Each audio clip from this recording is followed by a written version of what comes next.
Hello everyone, my name is Gabby, and instead of doing something productive with my day, I have been busy binging Glitter Force. What the hell is Glitter Force, you ask? Well, it's a Netflix original series created by Saban brands. It's also better known as Smile Precure. What the hell is Precure? Well, if you follow me on other social media platforms, you may have heard me mention it about once or twice, or maybe like 20 times. Precure is a magical girl anime franchise produced by Toei Animation that's been around since about 2004. If you want to know what it is, it's basically what happens if you mix Sailor Moon with the yearly continuity reboots and merchandise-driven focus of Power Rangers, or Super Sentai for those who watch the original. It's an anime series about 14-year-old girls who are given magical powers to transform into the legendary warriors Precure and must fight evil in the form of giant monsters which normally take the form of inanimate objects. Saban Brands, the force behind Power Rangers, announced that they had obtained the rights to the 9th installment in the franchise, Smile Precure, and rebranded their English dub for this as Glitter Force, proving to us once and for all that Saban is fueled by the angry tears of weeaboos everywhere. I've been a fan of Precure since the end of 2012, about a year even before I even got into Dragon Ball. So when I found out about this, I was both excited and terrified. Excited because I love the idea of the newer seasons of Precure getting an English dub, and terrified because I would worry they would completely butcher it. And now I've watched the first 6 episodes, and my opinion is they definitely did butcher the dub to some extent, but Smile Precure is perhaps the only season where that could be actually acceptable. And that's probably why Saban chose this season in particular.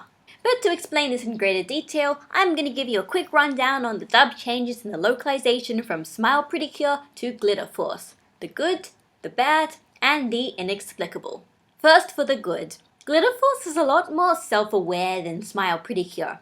And Smile is very self-aware in the first place. This is a season where characters can be attacked during their stock footage, where the villains are completely incompetent, and characters often lampshade the absurdity of their own situations. Glitter Force takes this up to 11. A lot of normally serious lines in the original are reworked in the dub to joke about the concepts of the shows. Lines like Glitter Spring wondering exactly what happened to her hair, which is something that people have been asking since 2012. I still have no idea how that hair is physically possible. Perhaps it overdoes it a little with the meta humor, but it always makes me laugh, which is one thing. This isn't like Samurai Pizza Cats, where the original is supposed to be serious in the first place. Smile is a very light-hearted anime, and Glitter Force is just more so. Glitter Force removes Miyuki's catchphrase of ultra happy, which is something I actually find acceptable. In the original, the whole point is Miyuki is Japanese and her catchphrase is ultra happy, in English. From what I can tell, having an English catchphrase is something that sounds a lot cooler to someone who isn't actually a native English speaker. The voice acting ranges from pretty decent to alright for the most part. Laura Bailey as Emily is always great, even if she has to say some of the cheesiest lines in the series. While Candy no longer has the voice of Pikachu, her voice is a lot less high-pitched, which makes it a little less annoying, I think. There are no performances that I think are awful. I mean, there's legitimate talent working on this show, even voices I recognize, which, considering how relatively obscure this series is pretty awesome. Now for the bad. First of all, they used a replacement score. I don't know why, the only explanation I can think of is that this was apparently cheaper. While the replacement score isn't, say, like Shuki Levy or Bruce Falconer levels of changing the original intent of the show, it's still very mediocre. The background music changes so rapidly, like in a lot of Western cartoons, and as a result you can't remember any individual tracks. While not much of Smile's original soundtrack is particularly memorable, it's not until, like, say, Smile episode 43 where I'm really going to miss the score, and you'll see why if you ever see that episode. This is still a baffling and rather inconsiderate change. And the worst loss is definitely the music that plays when they transform. The original was catchy and actually not that overly girly. It got you excited with like the trumpets and the choir chanting in the background. The replacement score is just this generic pop rock instrumental of the main theme. A song that is alright and gets stuck in your head, but that's about it.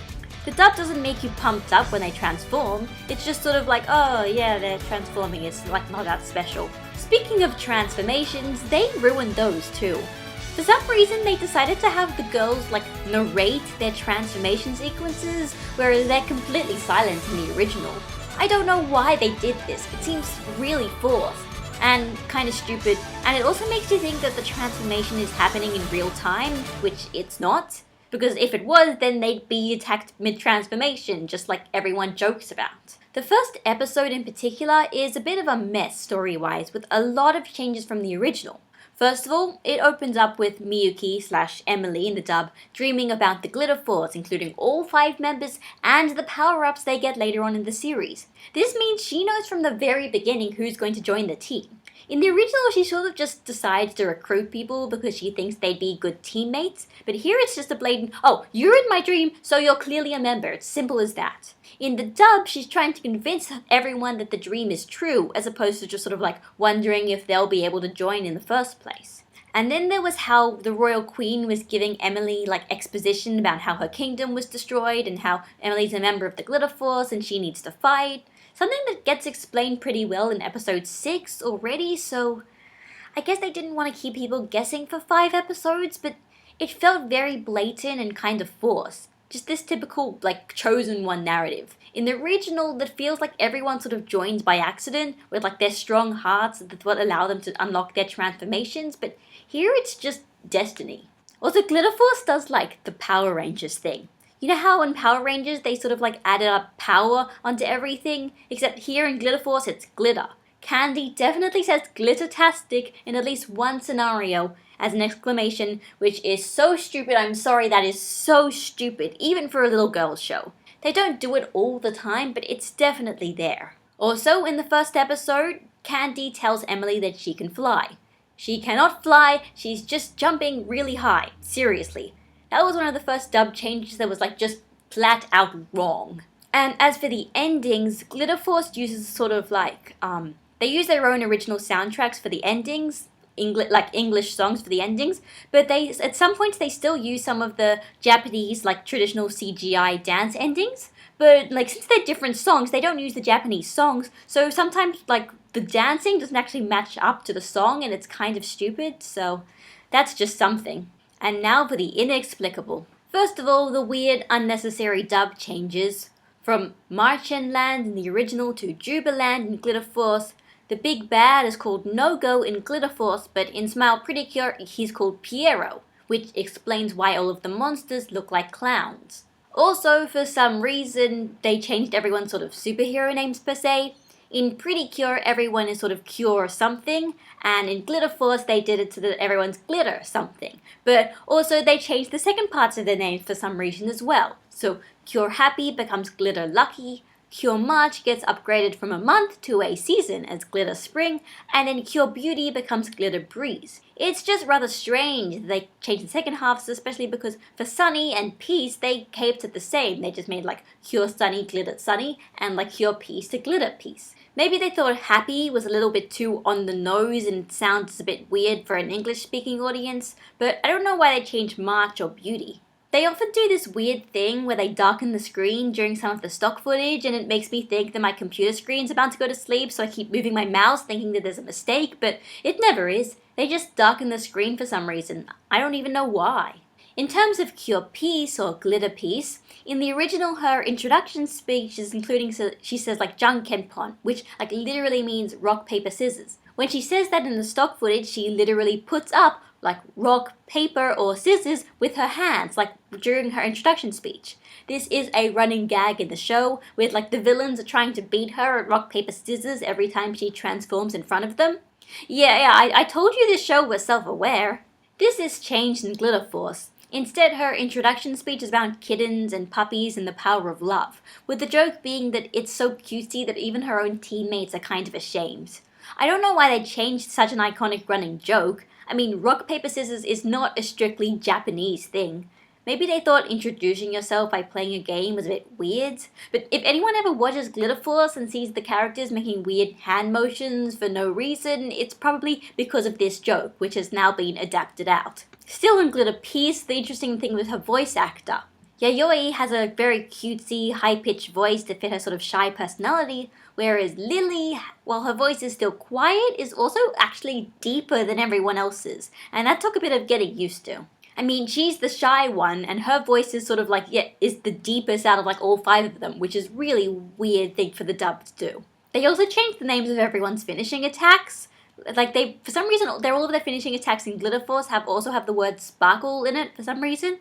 So like for example, Pretty Cure Happy Shower gets changed to Pretty Cure Sparkle Storm. I don't know why the sparkle part is there because it's sort of the part where they're supposed to say like their cure names or their Glitter Force names. So I don't know, that was just a really random change. There's a lot more changes I can talk about, but I'm not going to go into that much more detail. Otherwise it's going to start getting ridiculous. And I'm sure there are others who are probably archiving like every single minute change in the entire series, so you could probably look it up if you really, really care. This was just supposed to be kind of general overview. So, in the end, is Glitter Force good?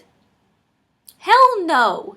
But I still enjoy it. It's cheesy, and it's definitely made just to sell toys to little girls, but it's always watchable, and the self-aware humor in the dub can make the show seem a lot less cheesy. If you're the kind of person who likes Power Rangers sort of separate from Super Sentai, or even if you like Super Sentai or Japanese Tokusatsu, I think you'll like Glitter Force. Just try to get past the girliness. The first 20 episodes are available for anyone with a Netflix subscription.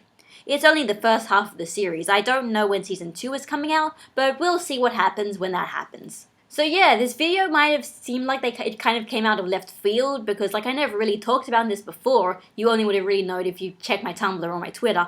But I've wanted to do a video about Pretty Cure for a very, very long time. Like before I even started YouTube long time. So I'm just really glad that I could actually do this video where I could just say, and I realized that, Glitter Force is actually not that bad. I mean, they do change a lot of things, but Smile is such a light-hearted season with such little plot, it doesn't matter too much. If they did this to something like, say, Heartcatch, Pretty Cure, then I'd be a little pissed off. But as it is, Glitter Force is fun and dumb and cheesy, and it's just so enjoyable because of it. It's one of my first anime loves, and it's not because this is something that's like objectively amazing. It's just because it does stuff that I really like watching. And I hope other people enjoy it too. So this is Gabby, signing out, and goodbye guys!